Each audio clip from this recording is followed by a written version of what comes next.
Hi, good evening, everyone. Welcome to our Facebook Live AMA featuring current students from the University of Chicago Master of Science and Analytics program.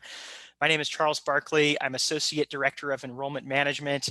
Very excited to be with you today. Delighted to be joined by Dr. Greg Green, Executive Director of the Master of Science and Analytics, and a few current MScA students, Mark Wang, Noelle Walsh, Sandra Tillman, Luis Wright-Flosey, and Alexi Anakin. So thank you very much for joining us. Today, you'll have a chance to ask current students questions about their experience in the MScA program. And I do want to note that we'll do our best to address all incoming questions.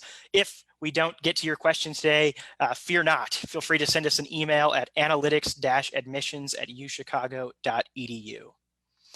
Now, as we begin, I'd like to invite Dr. Greg Green to welcome spring 2021 incoming students and share a few words with our prospective student audience. So with that, Greg, if you'd tell us a bit about your role as MScA Executive Director and what students might begin to expect here as they enter the degree. Sure, absolutely. Welcome to the program. It's exciting to have you. I'm sure you're also excited as well. I find the University of Chicago a little bit intimidating. When I joined here about a year ago, it's like, wow, this is pretty amazing, and it is an amazing place. I've gotten to know some great people, and it's a fantastic program. In my role in the program, I architect the curriculum that you're working with. I work with all the instructors. I also teach a couple of the courses and get involved in the capstone projects.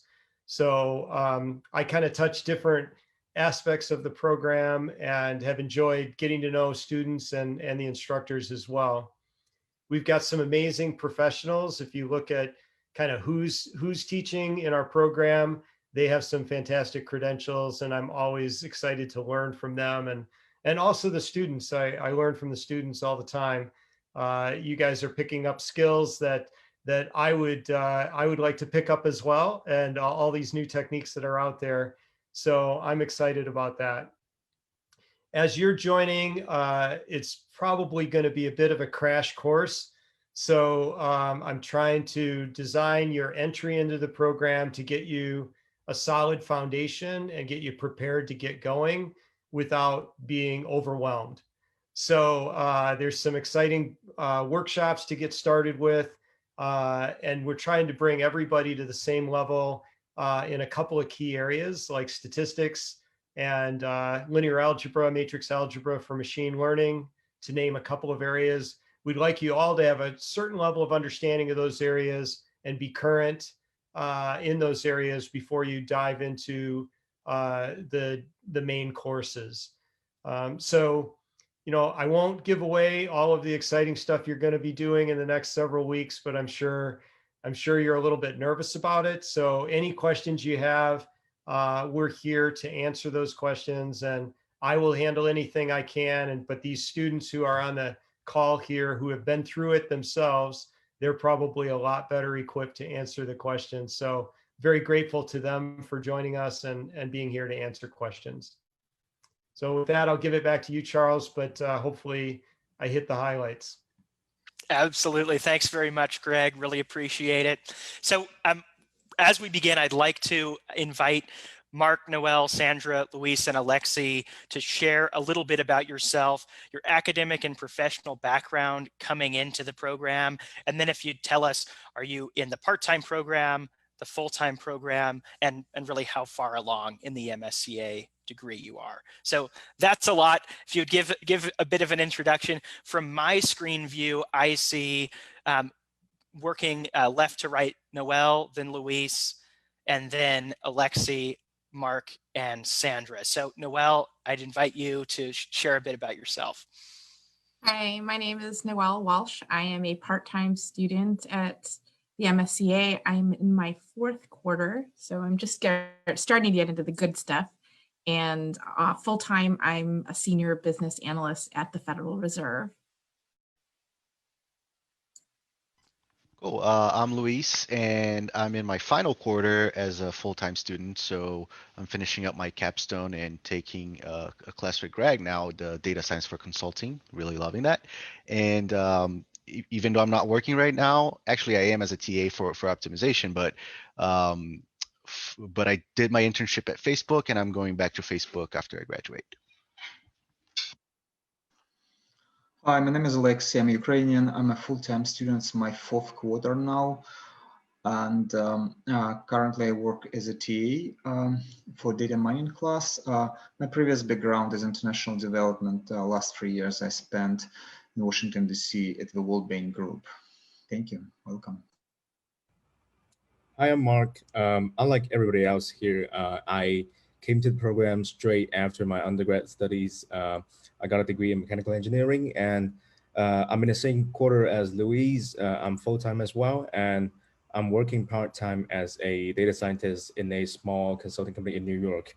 And apart from that, I help out with one of the courses in the program that is specifically designed to help you navigate yourself through the arena that is data science, jobs and things like that. And yeah, that's about me. Hi, my name is Sandra Tillman. I'm an epidemiologist, so this is, a second master's. I'm part-time. I'm about halfway through. I have 6 quarters left. I figured it out. What else was it, Charles? Anything else we need to say? That's great. You're a part-time student. I think you've covered it. Okay. Thanks, Sandra. Thanks, everyone. So I'm very glad to be having questions coming in through the live chat. I'll pose this one, our first question to the group. What made you decide on the Master of Science and Analytics program specifically? And as a secondary question, did you have other options or other types of programs you were considering during your search? So feel free to weigh in here as these questions come in as a group. I can just invite you to speak really as you feel free to. Well, in a previous job, I was a data analyst for a group of federally qualified health centers, which are our safety net health centers. And I did 2 projects with data science for social good, which used to be housed at the University of Chicago until Carnegie Mellon stole them from us. So working with data science for social good on a couple of projects, I really got a vision of how we could do good things better. And so I was completely enamored, and I absolutely knew that that was the work that I wanted to do. So Raed Ghani is the head of data science for social good. So he was at University of Chicago. And so this was my one program that I wanted to get into. And I'll talk about my perspective as somebody who's never actually worked a day in my life formally before. So, sorry. So I've had a few other offers. Can I name names, Charles? Is that a good thing to do here? Feel free to, but you talk broadly about, what salient features of the MScA program kind of resonated with you too. Absolutely. I've had 2 other offers from within the United States. One of them, Columbia and Duke. And basically I chose UChicago because I looked at the curriculum of the other 2 programs, and I decided that, our curriculum is the most rigorous. And I also like, the length of our program. It's now 4 quarters, I believe. Enough time for us to, rigorously pick up the technical skills there is to pick up while having the opportunity to get an internship in the summer, which, again, we're in this to get a job. We're not trying to go into academia here. And so, the prospect of getting a job is really important for me. And to that end, the brand of UChicago is really great. And, so basically the curriculum, the structure of the program, and the brand were the reasons why I came here. Yeah, I guess I can comment off of that too. So first the brand as well, but then I saw that the curriculum, like Mark said, was not too long, and it was technical enough for me to be sure that I was going to be able to get a job in the field as a data scientist properly. Even though it doesn't say data science in the title, it's pretty much a data science kind of go get a data science type of job. And that's definitely what brought me in here. And on my way before here, I had a little bit of of experience in data analysis, and I definitely felt like I needed to continue and actually get a proper training on the tools and techniques before I moved on this job. Yeah. I'll resonate with Louise. I really truly believe that when I was looking for a program, there were definitely a couple of programs that I looked at, but this one actually, because I'm full-time, I needed a little more flexibility. There aren't too many part-time rigorous programs out there that are more than a sheet of paper. And when I looked at the class schedule, one of the things about UFC is that it's a very rigorous program. You will learn, your brain will hurt, but that's only because you're learning a lot. And you don't just end up with a sheet of paper, you actually end up with the skills that you would need to perform actual data analysis and data science. And then that in combination with the fact that it allowed me to go part-time and not, have to quit work to be able to accomplish it was huge. Several reasons for me. First of all, I knew some people from University of Chicago before, and they motivated me to join this university with an excellent reputation. Secondly, I take a look in classes, and UChicago, this program had different curriculum. There are many programs which have kind of inter-classes to many topics. I thought that this is different. I had some experience with data science, and as a result, it was much more advanced program for me. So it was in the middle already. It was perfect fit for me. And again, I really like the team. I think Charles Buckley is here. He kind of supported me through the whole process. It's not common among other institutions. You just send answers which never get replies, but Charles was really supportive, and that's the three main reasons why I did land here. Appreciate that. I didn't even ask Alexi to say that beforehand, so appreciate the word of confidence in the team. Yeah, absolutely. Just to reflect, thinking through your responses, it sounds like reputation of the brand, professional experience, depth of curriculum, rigor, and in the cases of part-time students, that flexibility that the program offers has been really attractive features. So quite possible to do very well in demanding positions, as Noelle and Sandra both hold, and do part-time student experience here as well. So really appreciate your feedback, everyone. We have a question from Dylan coming in on the live feed. Dylan wonders how current students felt about their first quarter or two in this program. Was the learning curve exceptionally steep? Can you talk to us about how you navigated those early months in the degree? Well, I would love to go ahead, yeah. Sandra. Sorry. No, and then you. Linear algebra I took, and I felt like I finally understood statistics for the first time. And I've had a lot of advanced statistics classes, and I can't believe I ever took longitudinal data analysis without having linear algebra. So my brain broke a little bit, and it was really hard, and I saw things that I'd studied before in a new way, so that I felt like I understood them in some ways finally. And that's after being a professional epi for like 15 years. So it hurt, but it was really good. So I grew a lot, and yeah, it did hurt. My brain hurt, but it was also really invigorating, and everyone felt the same way. So it was also really good that everyone in that linear algebra class with me, I think, Mark, as an engineer, maybe this was more familiar to you, but it was new to me, and everyone was feeling the same way. So there was a lot of camaraderie as well, which was fun. So I didn't have, so for those of you who did not have technical degrees when you graduated college, I was a liberal arts major, but I happened to be good at math, or at least I thought I did. And when you get into this program, you go straight from zero to grad level statistical theory. And I will reiterate that you go through stages, the first of which is denial. and then, the second of which is, what did I sign myself up for? And then you study really, really hard, and your brain starts to kick into gear.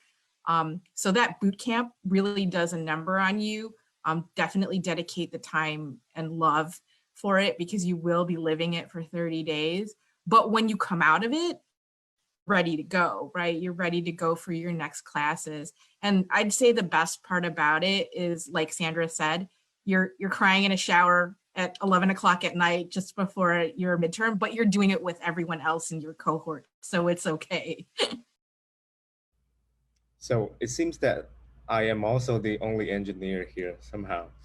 So Sandra, you're right. Linear algebra was no biggie, but that was only because I experienced the same kind of thing just some years ago, right? Linear algebra is not fun. It is fun, but it's slightly more difficult than it looks. So for me, I guess the first quarter as well, the first few months were fun because I had a foundation coming in with a engineer's degree, but very soon I realized that our program is great in the sense that some of our instructors go all in with regards to giving you knowledge, right? And I speak of Yuri every single time I do panels like this. Yuri is like a Santa Claus, right? So he teaches half the courses in the program. He is great and knowledgeable and loving. And the thing is that he gives you so much knowledge and there's just no end to it. You have to sort of determine where you want to stop, right? And in data science, there are a lot of jobs out there, and each of them will focus on different things. So you have to sort of and then you decide how far you go with each of these courses, right? So for instance, I want to become a business analyst or a data engineer. So obviously I would spend way more time on courses like data engineering platforms as opposed to statistical analysis. And if you want to do something that is more rigorous as far as machine learning is concerned, you will spend more time on that front. So I guess it depends on the background, and then it also kind of depends on where you want to go after the program as far as your career development is concerned. Yeah, and I think everyone here already said pretty much all there is to say. But a little bit of my perspective that's a bit different is that I truly felt like a data scientist a little bit a ways down the road. So at first you're doing the basics and you're like things are clicking for you as far as linear algebra goes for sure, or linear nonlinear models. But then when you get to machine learning, when you get to data mining, then you start feeling like you're uncovering things that not a lot of people out there know, not a lot of people out there understand, and it definitely feels very special once you get out of the first hump. Briefly about my experience, I think the curve is extremely steep. You will learn a lot, but I always encourage people to push even beyond and do even more. You'll be super busy. It will be very difficult and challenging, but you must push beyond. You must learn additionally, and that's how you build a reputation in this program. Fantastic. And we have a couple of our TAs here today, but one other word on student support as you ramp. You'll have opportunity to attend optional TA sessions for classes in the core, and that can be particularly helpful. Great question coming in here from Nicole. Nicole's curious about how much collaboration there is between students in the program. She asks outside of the capstone, but perhaps both in broader projects like the capstone project and then generally in your student experience, do you find students are collaborative with one another? Tell us a bit more. I think that collaboration is the most important thing that you get out of this program, probably. If you find a group of people that you can, sometimes do homework with, and you're going to be pushed to do a project in pretty much every single class that you take. So you're going to be collaborating a lot, and try to collaborate as much as possible, not just in homework, but do projects on the side and talk about job searching too. That's going to be very helpful. Subtext of that question is how cutthroat are your fellow students? And that came up in one of our last panels like this. So I did just want to say there's this one guy who's really cutthroat, and like I kind of clocked him right away, but he's the exception. So I'm avoiding him like the plague. It's no problem, right? But everyone else works together really well, because once you get in, it's so hard that you're not going to survive without your crew, right? And everyone's like working really hard and studying really hard. So no, I'm certainly like very frank, like, I don't know what's going on in this problem, you know, like, how do we get this to work? And it's so hard that no one feels like, I don't know, sensitive, right? About maybe not knowing, like, how do we get this code part to work? And so the collaboration has been ready and has been really good. So, I mean, there's that one guy, but like, he's just one. And everyone else has been really open and willing to work together and to solve those problems that are very challenging in a good way. Yeah. I will second that. It is absolutely not cutthroat. It is the opposite of cutthroat. It is 110% collaborative. And I think I've doubled the number of LinkedIn contacts I've had in the last 9 months. This panel excluded too. So, you depend on your classmates for help, and they depend on you, because you can figure out part of the problem, but you can't figure out the whole thing. And you're asking somebody, and then they help you, and then you help them. And every week we get a group in every class. And I've worked with so many people, and I've made so many contacts, people that not just, I think, would be contacts in this program, but contacts down the line, right?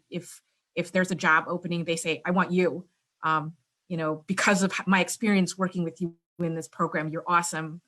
I think you're great. So that the networking has been incredible. And I'm saying that with about 8 months of being remote in COVID. I'll add here, I think COVID created challenges, obviously, but it also created opportunities. And I think collaboration depends on you a lot. If you're proactive, you will find a lot of opportunities for collaboration, not only in the program with program team members, but also in different clubs, networking, as it was mentioned. So work hard, and it's like we're all like a military unit now. Everybody try to support each other, and we all together in the same boat, because we need to stick together. But people support, so collaboration works. Sandra, send me the name of the guy, please, afterwards. And so whatever I say it as somebody who has not worked before. So for me, again. Oh, Mark, we just lost your audio. There we go. Right. There was this one course, we had a project, and there was this guy named Mike on our team. He's worked for a long time, right? He is in the government. And the thing I wanted to get across is that it's amazing how we have a good mix of people from different backgrounds in the program, right? So when we were preparing our presentation, Mike was basically like TA or something more than that. With his experiences, he came in to help us, hone our presentation, help us be more professional than we could ever be anywhere else, just because he's worked, and somehow we're in the same team. And also at times, well, I say this with respect, but adults don't learn that well. I think we have that consensus, and it's been a while since they've done math maybe that rigorously, and then that's where we can help. So what I'm trying to say is that it's very fun doing this, and there is value for everybody in the program, as long as you try to group yourself with people as different from yourself as possible, and it's always going to be very valuable and fun at the same time. Really appreciate your insights there. So this question is coming to us from Jocelyn. I'll ask the question as Jocelyn writes it too, and I'll expand a bit. For those of you who are working right now, how do you see the program setting you apart in the professional world? And then if you're in the full-time program, how do you see the MScA degree serving you as you go on to the job market?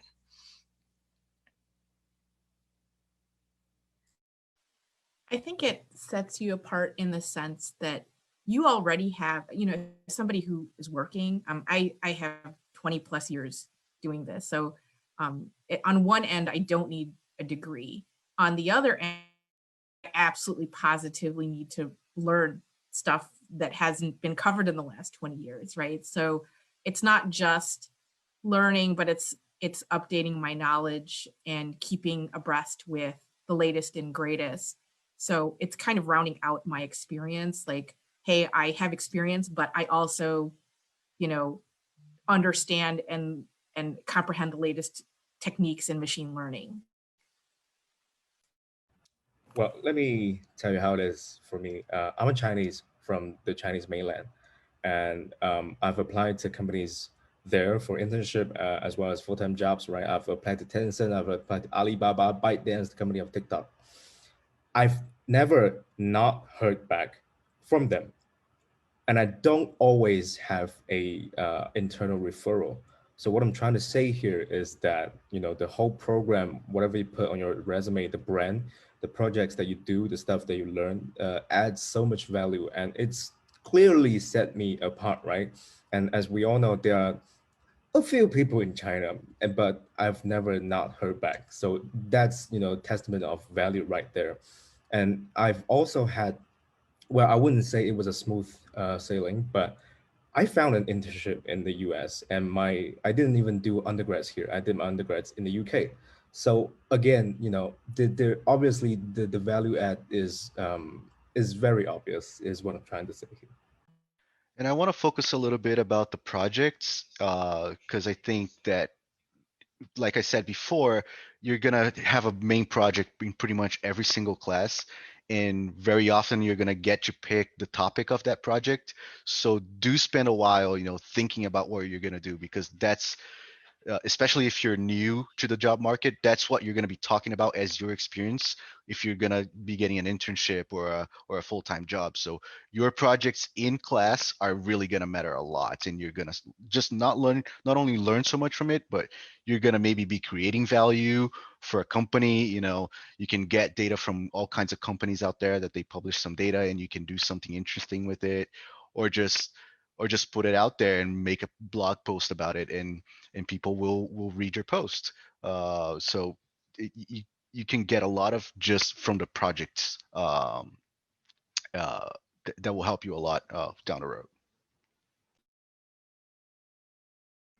Well, from my experience, I think this is a fantastic program, and I compared program courses with many different other programs. So it will prepare you very well. If I return to my previous job in the World Bank, for example, I'm pretty sure I will be like 99th percentile among different professionals. So it will prepare you in a very strong way. And again, network means a lot. I added about 1,000 people since I joined that program to my network just from UChicago. So it helps a lot. It will open you multiple doors, I guarantee you.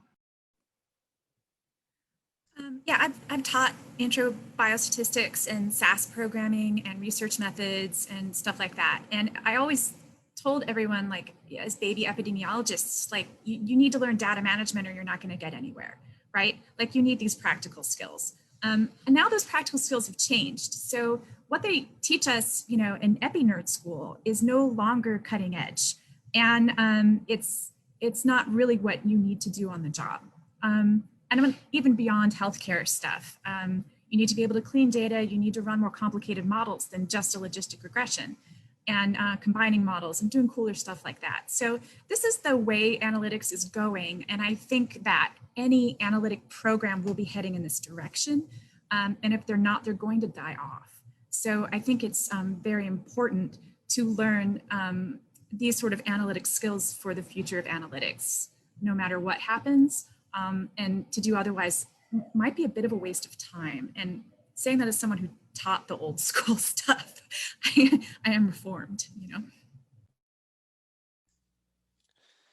That's great. Thanks for your perspectives, everyone. So we'll shift gears just a little bit. We've alluded to this somewhat in our conversations, but we'll talk remote study. How has it been transitioning to the remote environment and dealing with virtual classes, virtual meetings with fellow students? Can you talk us through the experience and perhaps some of the commonalities or differentiating features between the remote versus live environment? I can start. If I stand up right now, you will know how comfortable being remote is. It's really comfortable for me, right? I'm saving all the time on commute, staying in the comfort of my apartment. And you know, Chicago is not exactly it doesn't exactly have the best weather as far as half the year is concerned. So that's pretty great. And the other thing is that I do feel that, you know, everybody misses the human interaction, obviously, but that does not impede us from networking, like Alexi has alluded to. And I think, you know, with the time saved, we can actually do a lot more than we did if it were in person. So if given the option, I might not even go back. Maybe not all the time, but maybe I will stay home half the time as well. So, but that's just me. Yeah, I'll say the opposite. I just miss it so much, and I can't. I really can't handle this format. So you'll find all kinds of experiences out there. I just can't wait to get back in person. It's much harder for me to meet more people and to interact with them. But you just have to make an extra effort to try to meet them, right? To go and message people in your class and get together with groups of different people that you haven't met before, and especially interact with the professor as well. So I think that's something that right now the student is a lot more responsible for. But go to TA meetings and try to get as much exposure as you can, and go to any kind of event, live event that you have on Zoom, of course, out there, to try to get as much exposure as you can. Yep. I will say that. Oh, Sorry, Sandra. Go well, ahead, me Sandra. and you, Go ahead. We're always doing it. I'm so sorry. I will say that Zoom etiquette of keeping your video on during a remote class is really important. If you want your professor to know your face and, you know, have an opinion about you at all, if you're remote, like just keep your video on. It kind of drives me crazy when everyone turns their video off, you know. But what I meant, the learning is okay. And we have Slack, you know, and we have all that other stuff that you can set up and talk with your teammates. But especially when projects get really busy, I would set up like, hey, let's actually just talk sometimes, you know, so you can get a little bit of that camaraderie. So, you know, we would have our class meeting and then we would have cocktails, you know, for half an hour and just chat, right? Like with your project team, just to have some of that and establish, you know, some of that interaction again. But I miss obviously, I think I have a theme here. I miss the happy hours, right? So I miss that time with my professors. I'm doing okay with remote learning, and I really am. But it's actually the community and being able to, is Greg still on? Being able to corner Greg, you know, at like a happy hour. And he's this really cool guy. And I'm just sitting there like, what am I going to do with this and like with my career interests? And he listens and he has all these great ideas, you know. And I'm just, you know, and it's just, that's what I miss. I miss the hangout time. So remote classes are fine. I'm with Mark on that. Like they're okay by me, but man, I miss hanging out. It's a double-edged sword for me. I think it's actually awesome that we're at home because, like Mark said, you have that efficiency. You're not traveling back and forth in the weather, and so you can get a nap in between work and study, and you can stay on late on the phone because you can just hang up the phone and roll into bed. I also really love the recorded sessions because I can go back and re-listen and say, my brain was not on at 7 o'clock or 8 o'clock on a Monday night, but it is on a Tuesday afternoon at 1 p.m. And I really need to understand this concept so I can rewatch it again, which I think is huge. And at the same time, you know, and also like when we chat, when you are physically in class, you're kind of limited to who you chat with, right? Like geographically, there's like 4 people around you. Whereas if you're digital or you're online, you can talk to anybody at any time. So geography no longer plays a role. That said, I totally agree. I miss the camaraderie. We were in session when I first started for 3 weeks and I met a ton of people. And then when we went, you know, when we went online, it was like, I promised I was going to get you a beer, but I didn't get a chance to get you a beer. So it might be 2021 before we do that. I mentioned before that there are advantages and disadvantages. I try to find positive things. And for me, commuting is a huge part, as people mentioned. I live right on campus and the program is in downtown. I would spend 20 hours just on commuting from Hyde Park. It creates opportunities. I see also flexibility, as was mentioned before. And for example, several students from my capstone team, they went abroad to recover after COVID pressure, and they spent time with families. So working and studying from any part of the world, I started to see benefits of this, because you need to be prepared in real life for this situation, and program kind of the first step. I miss it, but I try to see positives. What is one piece of advice that you would like to share with incoming students that you wish someone might have told you as you entered into this experience? I'll start. I knew that this program was very rigorous, and I knew that it would take time. I did not realize how much time I would dedicate to it, not because I had to, but because I enjoyed it. And it's like, once you start, Lewis had mentioned it, once you start learning it and getting it and things start clicking, you just want to take it and keep going with it and learn more. And it is what you make of it. So, obviously you care about the grade at the end of the day, but you also care about learning the information. So I would say, in terms of somebody who's just starting, I did anticipate spending time studying, but anticipate more time studying, because you probably will spend more time studying. And because you're going to meet people in your groups, you're going to talk to them. You're probably going to talk a lot to them as well, like while you're studying, and stuff's just going to get mingled, and you get home, you're going to go to sleep at 11:30 at night, but it's going to be okay, because you just spent like 3.5 hours talking to your cohort friends. So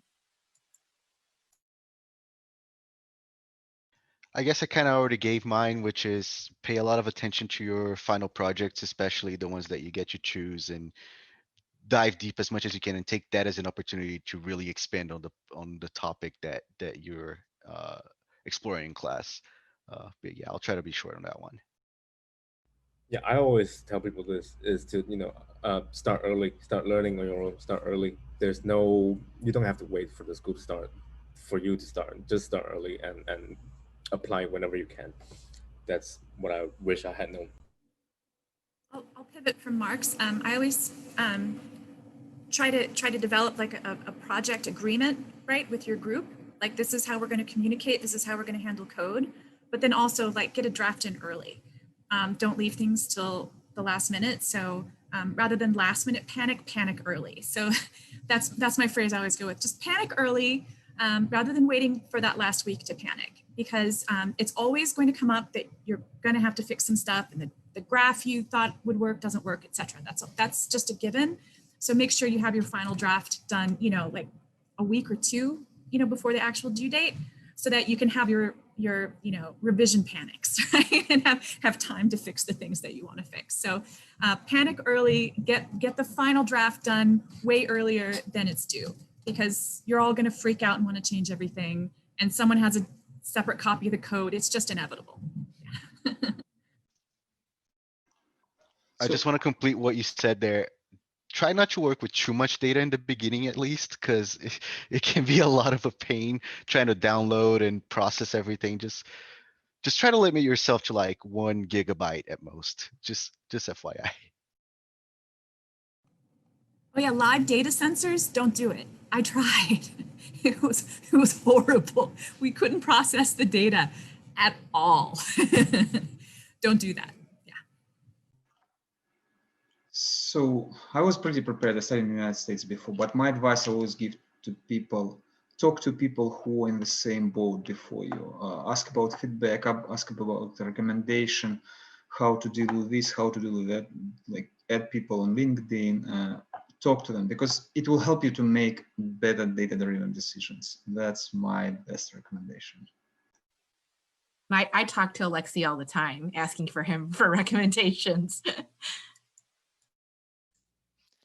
Fantastic. Well, with that, I'd like to conclude our Facebook Live AMA session. Just a few final words. Congratulations to the spring 2021 incoming students. Well done. This is a rigorous application process and a selective one at that. We are delighted to see you in the program. We really brought in a remarkable group of students, and I'm excited to see you very soon. For those of you who are autumn applicants on the call, if you're round one, your app is already in. Congrats again there. We look forward to sharing a decision soon. Round two and round three, of course, there's still time. Any questions for any of these groups, reach out to us directly, analytics-admissions@uchicago.edu. We would love to hear from you. And a big thank you to each of our panelists, Noelle, Luis, Alexi, Mark, and Sandra. Thank you. It's been a delight, and thanks for your kindness and sharing an hour of your time. So thanks, everyone. Enjoy the evening.